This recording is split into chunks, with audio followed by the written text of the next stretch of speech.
खुलुमबाय आङो सिबिरानि ब्रह्म एसबी बड' निउज चेनेलाव नोंथांमोनखौ आरोबावहाय बरायनानै लाबाय जाय बिथांमोना सानसेयारि खौरां नायनो मोजां मोनो बिथांमोना आंनि बे एसबी बड' निउज चेनेलखौ साबस्क्राइब खालामनानै लानो हागोन मानो होननानै बुङोबा बे चेनेलनि गेजेरजोंनो जोङो सानफ्रोमबो सानसेयारि खौरांखौ फोसावो राजखान्थि समाजखान्थि आरो गुबुन आयदानि सायाव जोङो बे चेनेलनि गेजेरजों थार खौरांखौ फोसावो नोंथाङा जुदि खौरां नायनो मोजां मोनोबा बे चेनेलखौ साबस्क्राइब खालामनानै लानो हागोन।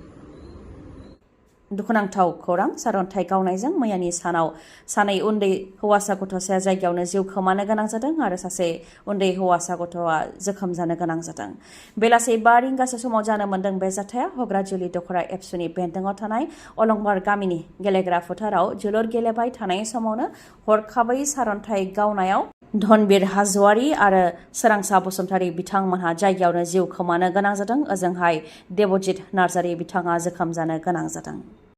हेलिकप्टाराव थाव सोनो रां गैयैया सावरायजानायनि उनाव दा सावरायजादों हा फाननानै हेलिकप्टाराव थाव सोनाय। नंगौ हाग्रामा महिलारिया हेलिकप्टारजों बिसायख'थिनि फोसावदिं मेल खुंनाया दा जेरावबो सावरायजानानै दङ। हेलिकप्टारजों गुबुन जायगायाव फोसावदिं मेल खुंगासिनो दङ बिपिएफनि गाहाय हाग्रामा महिलारिया। हाग्रामा महिलारिनो हेलिकप्टार हरनायाव सोरबा गेदेर दैदेनगिरिनि आखाइ दं होननानै मन्त्रि उरखाव ब्रह्म बिथाङा बुंथिदोंमोन नाथाय बे खोथाखौ नेवसिबाय हाग्रामा महिलारिया। गुवाहाटियाव थानाय 4.25 बिघा हाखौ 22 कौटि राङाव फाननानैसो हेलिकप्टारनि थाव सोदों होननानै फोरमायथिबाय हाग्रामा महिलारिया। फोरमायथिनो गोनांदि बिपिएफ राजखान्थि दोलोआ दासान्दि बियाबफोराव फोसावदिं मेल खुंगासिनो दङ। मैयानि सानाव दतमा आरो दिहिरा बियाबाव सुबुं गमा लादों जेराव लोब रायजो राजाया फैनानै मदद होफैदों बिपिएफ दोलोखौ। बिपिएफनि मेल मिटिंआव गान बाजनाजों रंजा बाजा खालामनाय आरो बिपिएफनि जेबो मिशन भिजन गैया होननानै प्रमद बर'आ बुंथिनायनि सायावबो हाग्रामा महिलारिया फिननायखौ होदों। जोंनि सोरखार फैगासिनो दङ बेनिखायनो जों रंजादों होननानै प्रमद बर'नि सायाव फिननाय होबाय। लोगोसे बुंथिबावदि प्रमद बर'नि मिशन भिजनखौ आं बुजिया। प्रमद बर' बायदि खेला मेला खुंनानै समय बारहोग्रा आं नङा। आं खामानि मावनानै दिन्थिगोन। लामा दालां फसंथानफोरखौ बिपिएफआ मावखादों नाथाय बेक्तिगत मा मोनदों बेखौ लानानै सोंथि बेरखांदों। बेनिखायनो बेखार लाइमोनफोरनो 100 कौटि रां, सेल्फ हेल्प ग्रुपनो बोसोराव 40 कौटि रां, गागि नोगोरारिफोरनि थाखाय बेमार आजार नायजानो थाखाय आरो बेबायदिनो सुबुंफोरनि थाखाय होगोन होननानै फोरमायथियो हाग्रामा महिलारिया। लोगोसेनो बिपिएफ दोलोनिफ्राय बुंथिबावदि जाय राजखान्थि दोलोआ बर'नि राजखान्थिखौ फोजोबस्रांदों बर' हारिनि गोहोखौ फोजोबस्रांदों बेबायदि दोलोखौ दतमानि रायजो राजाया भट होआ। रायजो राजाया बिदाय होनो थाग थियारि आरो बिथांमोनहा बिटिसि सेक्रेटारियेट मावख'खौ एंगारनांसिगोन होननानैबो बुंथिबाय। बेनि अनगायैबो बिथांमोननि दोलोखौ रायजो राजाया फोथायला नखर साख्रि होनायनि रादाय होदोंमोन गंसेबो फरायसालिखौ सोरखारि खालामनो हायाखै होननानै बिथांमोननिसिम आसि दिन्थियो बा इउपिपिएल दोलोनिसिम आसि दिन्थियो बिपिएफ दोलोनिफ्राय। तामुलपुर डिस्ट्रिक्ट कमिशनारनिफ्राय लावखार ओंखाम जानायखौ लानानै मोनसे अर्डार फोसावदों। बगामाथि आरो बगामाथिनि खाथि खाला ओनसोलफोराव लामानि जाब्रथाय जानाया बांदों होननानै मख'दों। गाज्रियै गारि मटर सालायनायनि थाखायनो लामानि जाब्रथाय जानाया बांदों जायजों ओनसोलनि सुबुंफोरा जेंनायाव गोग्लैनो गोनां जादों होननानै मख'दों। बेनि अनगायैबो तामुलपुर जिल्लायाव थानाय बांसिन लावखार ओंखाम जाग्रा थावनियानो भारत भुटान सिमायाव जेराव मैदेर थायो आरो मैदेर थानायनि थाखायनो सुबुं आरो मैदेरनि गेजेराव गोबां दावहाया जाबोबाय थादों होननानै फोरमायथिदों। बेनिखायनो जाहाथे बेफोरबायदिया जानो मोना बेखौ लानानै लावखार ओंखाम जानायखौ लानानै माखासे बिथोन फोसावदों तामुलपुर डिस्ट्रिक्ट कमिशनारनिफ्राय। जेरै फुंनि 9 रिंगानि सिगां लावखार ओंखाम जाग्रा थावनियाव थांनो मोननाय नङा आरो बेलासे 4 रिंगानि सिगांनो लावखार ओंखाम जाग्रा थावनिनिफ्राय ओंखारबोनो नांगोन। बेनि अनगायैबो प्लास्टिक आरो साउन्ड सिस्टेम बाहायनायाव हेंथा होदों।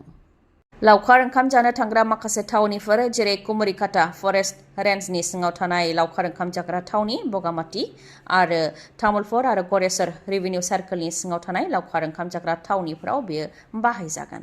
बे समाव इउपिपिएल राजखान्थि दोलोआ सा 18 बिजाथिफोरनि मुं फारिलाइखौ फोसावनानै होबाय। बिपिएफ राजखान्थि दोलोआ सा 22 बिजाथिफोरनि मुं फारिलाइखौ फोसावनानै होबाय आरो गोदानै जोनोम मोननाय राजखान्थि दोलो एपिबि राजखान्थि दोलोआ सा 17 बिजाथिफोरनि मुं फारिलाइखौ फोसावनानै होबाय।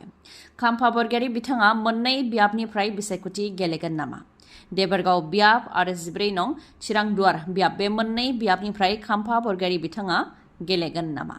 14 नं चिरांदुवार बियाबाव सोर टिकेट मोनगोन बेयो दासिमबो रोखा जायाखै। अब्लाबो खाम्फा बरगयारिनोनो टिकेटखौ होनो हागौ बेयो गले गले फोरमान जादों। जेराव बिआर फेरेंगा बिथां बा रनजित बसुमतारी बिथाङा फोरमायथिदों दि खाम्फा बरगयारिया इउपिपिएलआव फैयोब्ला आं आंनि बियाब 14 नं चिरां दुवार बियाबखौ एंगारनानै होगोननानै रादाय होनाय जादोंमोन। बे लेखायै खाम्फा बरगयारिया इउपिपिएलआव फैदों आरो आंबो खोथा होनाय बायदि आरो चिफ बा प्रमद बर'नि बिथोनाव 14 नं चिरां दुवार बियाबखौ एंगारदों आरो बावखुंग्रियाव गेलेनो फैदों होननानै फोरमायथिबाय बिआर फेरेंगा बिथाङा।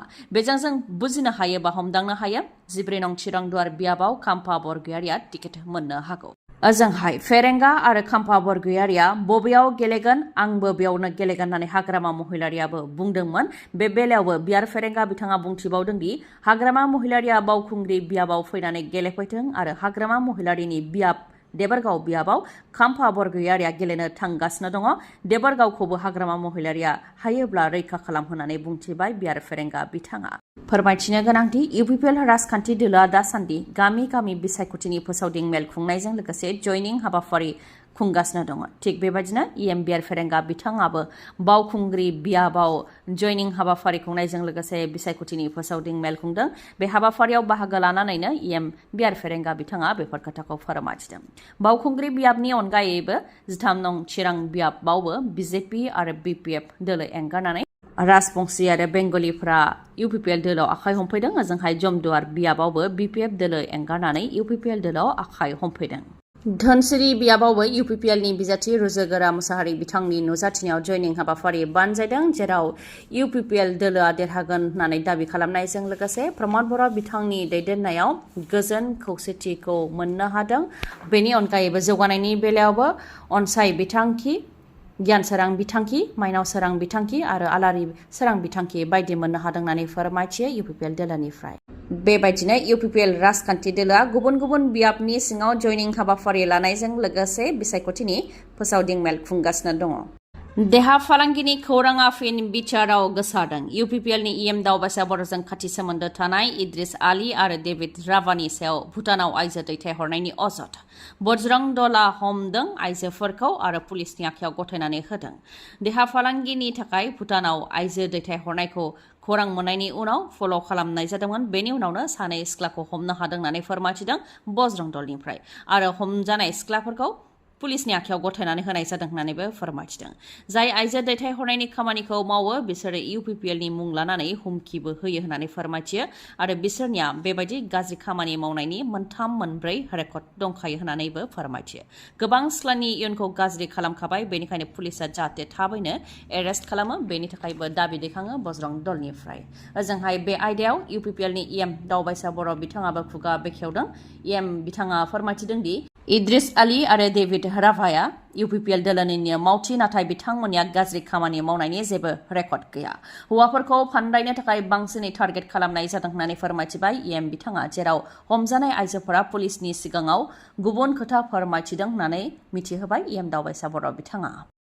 एपिबि राजखान्थि दोलोआ सा 19 बिजाथिफोरनि मुं फारिलाइ फोसावनानै होनायनि उनावनो बिजाथिनि थाखाय सायख'जानाय बिथांमोनखौ बरायनाय हाबाफारि बानजायदों जायगा जायगा। थिग बेबायदिनो बावखुंग्रि बियाबावबो एपिबि राजखान्थि दोलोनि बिजाथि उदांस्रि नार्जारिखौ बरायदों। ओनसोलनि सोद्रोमाफोरा बरायनायजों लोगोसे बिथांखौ मदद खालामग्रा रायजो राजाफ्रा बरायदों। उदांस्रि नार्जारिया बावखुंग्रि बियाबाव इउपिपिएलनि बिजाथि बिआर फेरेंगा आरो बिपिएफनि बिजाथि अदेबानि दानि एमसिएलए धनेश्वर गयारिनि हेंथा जुजिगोन। ओजोंहाय बाक्सानि बागानपारायावबो ध्रुबज्योति बसुमतारी बिथांखौ बरायदों। ध्रुबज्योति बसुमतारी बिथाङा इउपिपिएलनि बिजाथि खाथिराम बर'नि हेंथा जुजिगोन, नाथाय बिपिएफ दोलोनिफ्राय दासिमबो बिजाथिनि मुंखौ फोसावनानै होआखै। ओजोंहाय हरिसिंगा बियाबाव डक्टर अनजालि दैमारि बिथाङा गेलेगोन आरो बे बियाबाव दासिमबो बिपिएफ आरो इउपिपिएलनिफ्राय बिजाथिनि मुंखौ फोसावनानै होआखै। दिनैफोरनि गेजेराव इउपिपिएल आरो बिपिएफनिफ्रायबो आद्रा थानाय बिजाथिफोरनि मुं फारिलाइखौ फोसावनानै होनो हागौ। खेबसे नङा, खेबनै नङा, खेबथाम खारबाय जुलि जाखांनायनि उनावबो सासे आइजोआ। मुङा प्रान्जलि नाथ बर'। उदालगुरि जिल्ला हरिसिंगानि राजु बर'नि बिसि प्रान्जलि नाथ बर'आ। फिसाय राजु बर'आ फोरमायथिनाय बायदिब्ला दाफिन आरोबाव गावनि उन्दै फिसाखौ गारनानै गुबुन हौवाजों खारबाय होननानै फोरमायथिदों फिसाय राजु बर'आ। प्रान्जलि नाथ बर'आ जायनि नखराव दंहैयो बा प्रान्जलि नाथ बर'खौ जाय हौवाया लानानै थांदों जाहाथे फिसायनो गथायनानै होफिनो बेनि थाखाय खावलायहरदों राजु बर'आ मानोना उन्दै गथ'साया बिमाखौ नागिरनानै हालाय हाफाय जानानै दंगासिनो होननानै फोरमायथिदों। बेनिखायनो प्रान्जलि नाथ बर'खौ जाय लानानै थांदों जाहाथे नखराव फिसायनो आरो फिसानो गथायनानै होफैफिनो बेनि थाखाय खावलायहरदों राजु बर'आ। उदालगुरि हरिसिंगानि थागिबि प्रान्जलि नाथ बर'आ आरो जुलि जाखानाय सासे उन्दै फिसाबो दंखायो। आफां आसामनि देरसिन मेगननि फाहामसालिनि मादाव गंसे बङाइगावआव थानाय आइ हस्पिटालाव असिटि मेसिन सफैबाय, जायनि गेजेरजों मेगननि जेंनाखौ हमदांनाय जायो आरो फाहामथाय होनाय जायो, जेरै मेक्युलार डिजेनेरेशन, डायबेटिक रेटिनोपैथी, ग्लुक'मा आरो मेगन सिंनि दुखु मोननायखौ हमदांनो हानाय जायो आरो फाहामथाय होनाय जायो। असिटिनि अनगायैबो गुबुन गुबुन सार्भिसखौबो मोननो हागोन, जेरै cornea, medical retina, glaucoma इभेलुएशन, अकिउलोप्लास्टी, pharmacy आरो अप्टिकेलबो दङ।